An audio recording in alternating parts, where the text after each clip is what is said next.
marches comme un aveugle qui ne sait pas où il va. Tu marches comme un sourd qui n'entend.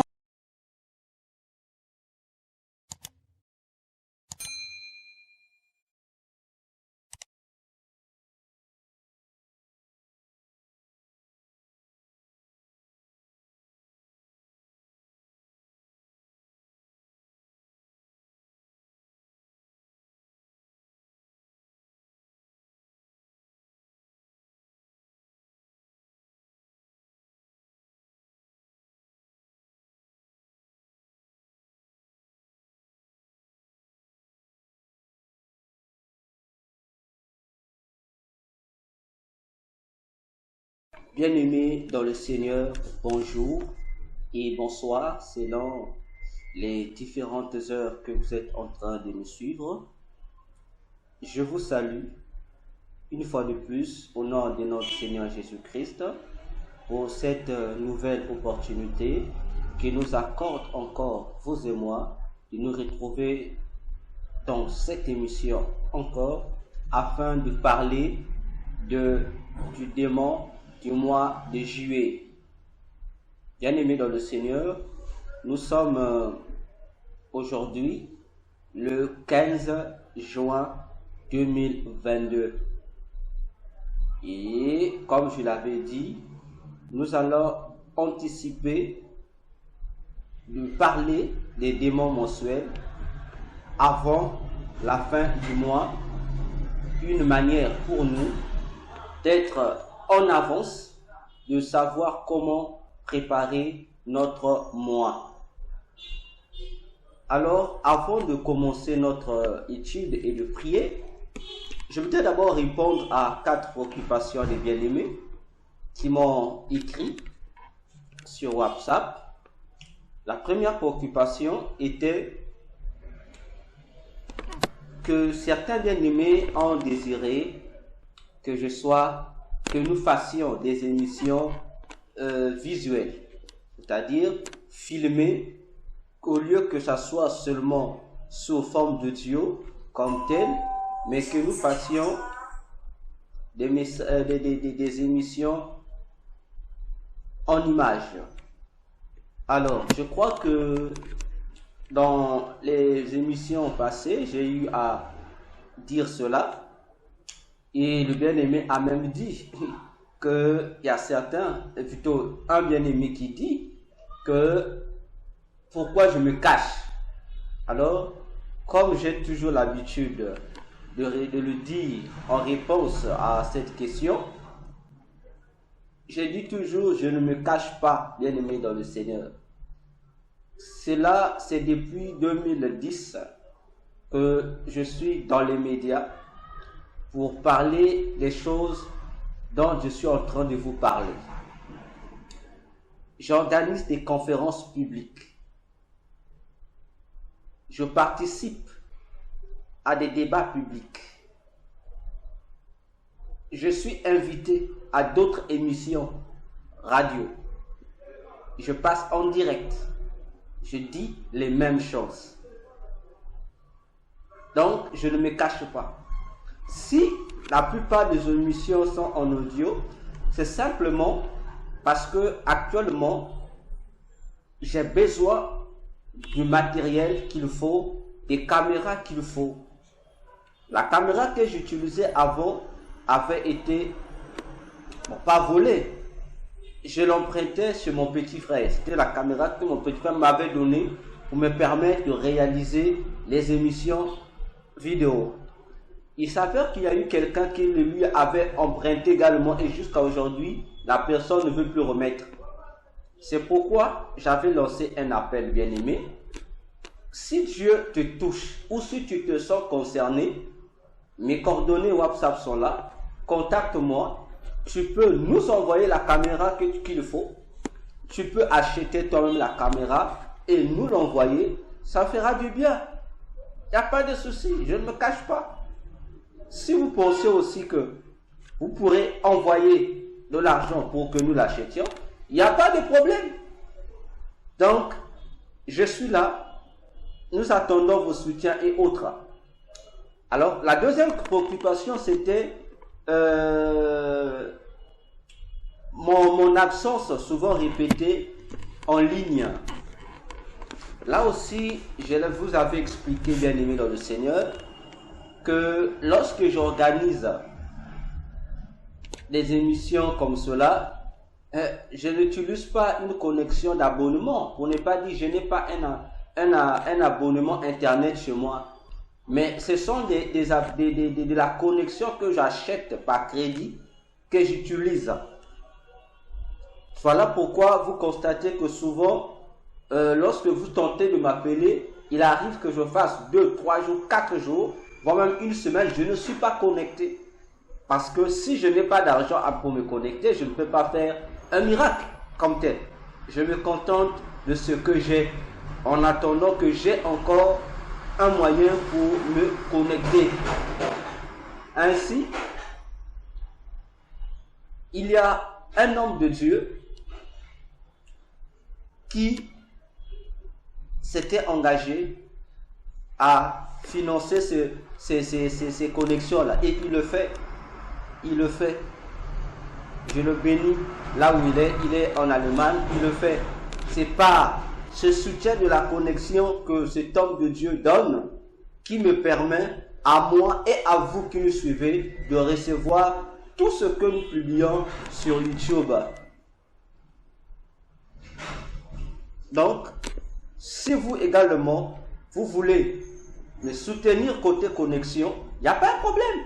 Contactez-moi, je vous dirai comment faire pour que nous ayons une connexion qui va nous permettre désormais d'être en permanence, parler et, comme certains le désirent, que je réalise des émissions en direct. Ça se fera si nous avons du bon matériel. Nous avons tous les outils, les prises de son et autres, et une connexion permanente. Les émissions en direct se feront. Ça se fera. Donc voilà un peu bien aimé. Si vous voyez que je ne suis pas visible, nos vidéos ne sont pas visibles, ou encore souvent mon absence à répondre soit sur mon WhatsApp ou sur les réseaux sociaux lorsque vous m'écrivez, c'est à cause de cela. Mais qu'à cela ne tienne, je vous réponds toujours et autant convenable. Voilà, bien aimé, certaines difficultés que nous rencontrons en ce qui concerne surtout chez nous au Congo-Brazzaville, la question de la connexion. C'est un peu ce problème-là que nous rencontrons. Alors, la troisième préoccupation, ce que je peux appeler préoccupation, permettez-le-moi, c'est que il y a certains bien-aimés qui m'ont appelé, qui m'ont dit que je suis sataniste, que d'après eux, il est impossible à un homme de connaître les choses que je dévoile sur le monde de Satan. Lorsque je parle de ces démons-là, ils disent, et puisqu'ils ont eux-mêmes, que Dieu soit béni, fait le constat que lorsque je parle des démons mensuels, les missions que j'évoque du démon en cette année, ce sont les choses que eux-mêmes ont constaté que c'est vrai. Alors, ces bien-aimés ont conclu que moi, le docteur de la STKTN, que je suis sataniste, que je fais partie du gouvernement de Satan, que lorsque Satan prend ses décisions, moi aussi je suis dans la salle avec eux, donc je suis un pion de Satan. Alors, bien aimé, lorsque j'ai écouté, j'ai ri,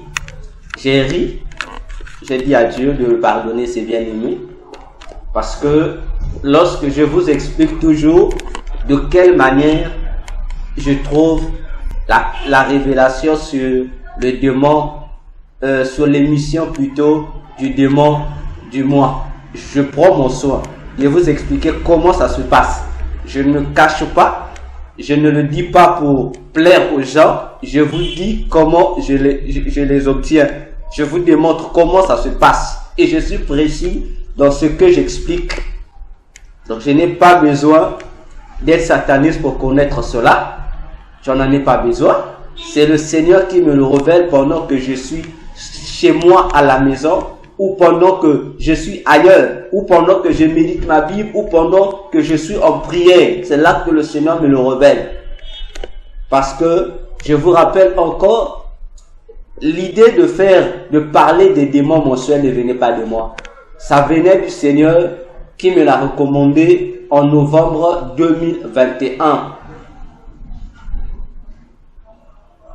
Je crois que c'était le 12 novembre 2021. Le Seigneur m'a parlé de la mission du démon de décembre. Que le démon du décembre devait faire. Et c'est à partir de ce jour, vous avez des vidéos, vous pouvez les suivre. Le démon de décembre existe, j'en ai déjà parlé. C'est à partir de ce jour que le Seigneur m'a donné la recommandation de parler, d'informer le monde entier sur les réalités des démons mensuels. Voilà comment tout a commencé. Il faut dire, je ne suis ni sataniste, et il faut savoir si un homme de Dieu est de Dieu ou pas. Bien aimé, c'est aussi vrai que tu reconnais que tu pries le vrai Dieu. Va prier Dieu, pose la question à Dieu de te montrer l'identité spirituelle du docteur Véracité KTL que je suis. Que Dieu te montre mon état d'âme.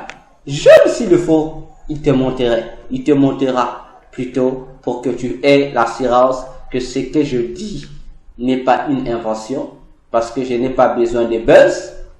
Je viens, je dis ce que le Seigneur me dit de dire. Voilà, bien aimé, concernant la réponse, la troisième préoccupation sur le docteur Condé sataniste. La dernière préoccupation, la quatrième, il y a une bien-aimée qui a appelé de Londres, disons de l'Angleterre.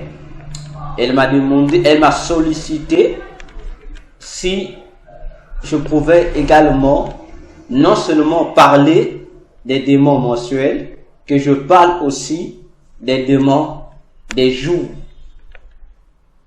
J'ai approuvé la proposition et c'est également cette bien-aimée-là de l'Angleterre qui m'avait sollicité désormais d'insérer dans l'enseignement des démons mensuels les prières aussi contre ces démons. C'est ce que j'ai fait, vous avez constaté, concernant le démon du mois de juin. Alors, cette préoccupation également, ma sœur, j'ai médité, je suis d'accord encore avec vous. À la fin des enseignements sur les démons mensuels, même pas à la fin, mais déjà, j'ai commencé à préparer ces enseignements sur les démons des jours. Et dans le jour, je vous informe, nous n'avons que 7 démons qui contrôlent les 7 jours de la semaine. Nous aurons le temps de parler de ces démons-là. Nous en parlerons en long et en large, de la même manière que nous sommes en train de vous parler des démons mensuels. Au-delà des démons des jours, je vous parlerai également du démon à qui Satan a remis le pouvoir de contrôler l'année. Donc, il y a des démons des jours, il y a des démons des mois et il y a les démons de l'année. Ne soyez pas pressés, je vous parlerai de cela. Pour que vous sachiez que lorsque nous rentrons dans l'année, qui est le démon qui gère l'année? Je vous le dirai, vous aurez son nom. Vous découvrez ses missions. Afin que l'enseignement soit au complet.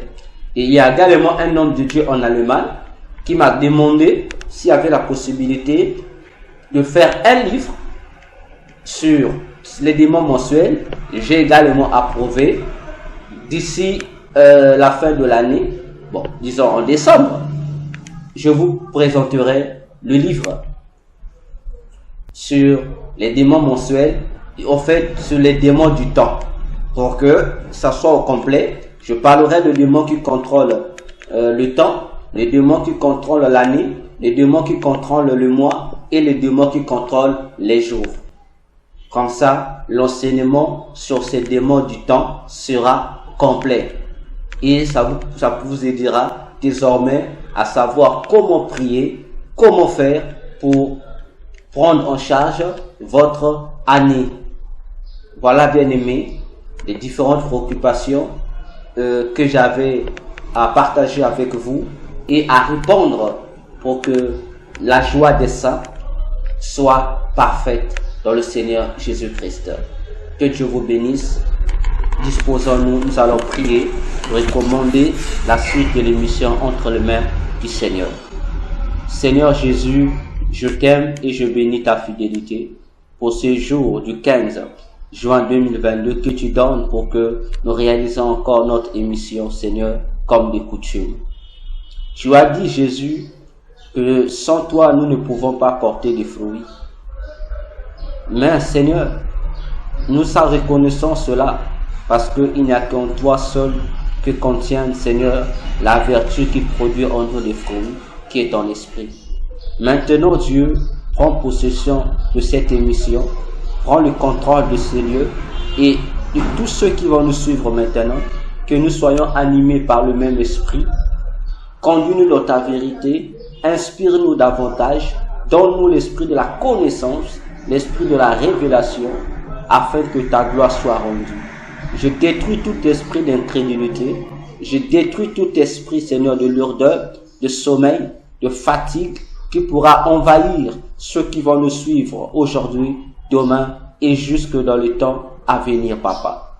Maintenant, couvre-nous par ton feu, couvre-nous par ton sang, maintenant et à jamais. Je proclame que tu puisses interpeller chacun de nous tous pendant l'écoute de cette émission. Seigneur, dispose les cœurs, révèle-toi à mes différents abonnés YouTube, à tous ceux qui vont me suivre sur les différents réseaux sociaux, dans leur maison et sur tout autre sport de communication, Jésus. Que l'honneur et la gloire te soient rendus. J'ai recommandé, Seigneur, l'enseignement sur le démon déchiré entre tes mains. Je me tais, parle pour la gloire de ton nom. Je dis Jésus. Amen. Amen, bien-aimés dans le Seigneur. Alors, bien-aimés dans le Seigneur, nous parlons aujourd'hui du démon du mois de juillet. Alors, nous allons lire deux passages. Le premier passage est celui de 1 Corinthiens 14, le verset 6. Lisons la parole dans le nom de Jésus. 1 Corinthiens 14, verset 6. Il est écrit ceci. Et maintenant, frères, de quelle utilité vous serais-je si je venais à vous parler en langue et si je ne vous parlais pas par révélation ou par connaissance ou par prophétie ou par doctrine? Que Dieu bénisse sa parole. Ici, bien-aimé dans le Seigneur, c'est notre apôtre bien-aimé, l'apôtre Paul, qui déclare ces paroles à l'égard non seulement des chrétiens de Corinthe, mais de tous les chrétiens du monde entier. L'apôtre Paul invite les Corinthiens à comprendre une chose capitale pour leur foi, pour leur croissance spirituelle, pour leur préparation à la rencontre de Jésus dans les airs, c'est-à-dire à l'enlèvement de l'Église. Il leur dit, de quelle utilité, moi, Paul, aurais-je devant vous? Quelle sera mon utilité devant vous si je venais seulement chez vous, avec les langues? Je parle en langue des Koroshika Bababa, comme vous connaissez. Si je ne viens pas avec la révélation, la connaissance, la prophétie ou la doctrine. Donc nous comprenons ici, bien-aimés dans le Seigneur, vous tous chers internautes qui nous suivez maintenant, que la vie d'un enfant de Dieu, la vie d'un véritable chrétien en Christ doit être focalisée sur 4 éléments fondamentaux qui sont la révélation, la connaissance, la prophétie et la doctrine, et non sur le parler en langue. Je ne dis pas que c'est un péché de parler en langue. Attention, le parler en langue, c'est quelque chose de spirituel, de particulier, qui te concerne toi et Dieu dans les lieux secrets. Tandis que lorsque nous nous assemblons, bien-aimés, tel que dans cette émission, lorsque nous sommes réunis ici, je suis face à vous, je ne suis pas dans un lieu secret, je ne suis pas en train de passer un moment intime avec Dieu particulièrement, mais nous sommes en train de passer un moment intime avec Dieu de manière collective. C'est-à-dire que nous sommes tous dans la collectivité, dans l'assemblée des saints. Ainsi, dans l'assemblée des saints, lorsque nous nous réunissons, l'objectif, c'est que chacun de nous soit édifié, que chacun de nous sorte du lieu avec une certaine nouveauté en lui, à tous les niveaux possibles. C'est-à-dire, lorsque nous nous réunissons, la Bible dit Christ est au milieu de nous. Et Christ au milieu de nous doit nous stimuler, nous affectionner aux exploits du ciel. C'est-à-dire encore, lorsque les saints se réunissent, c'est pour nous partager des énergies spirituelles, chose que vous ne savez pas. Lorsque nous nous réunissons, non seulement autour de la parole, lorsque nous nous réunissons dans tout ce qui est lié à la spiritualité de Dieu, tout service qui a attrait à Dieu, bien-aimé dans le Seigneur, sache que ce rassemblement-là, c'est un partage d'énergie divine. Nous nous partageons des énergies. Couramment, dans nos églises, nous disons que nous développons notre chaleur. Mais la chaleur que tu développes, c'est ce que la Bible appelle le feu du Saint-Esprit. Et le feu du Saint-Esprit là, ce n'est pas seulement un simple feu,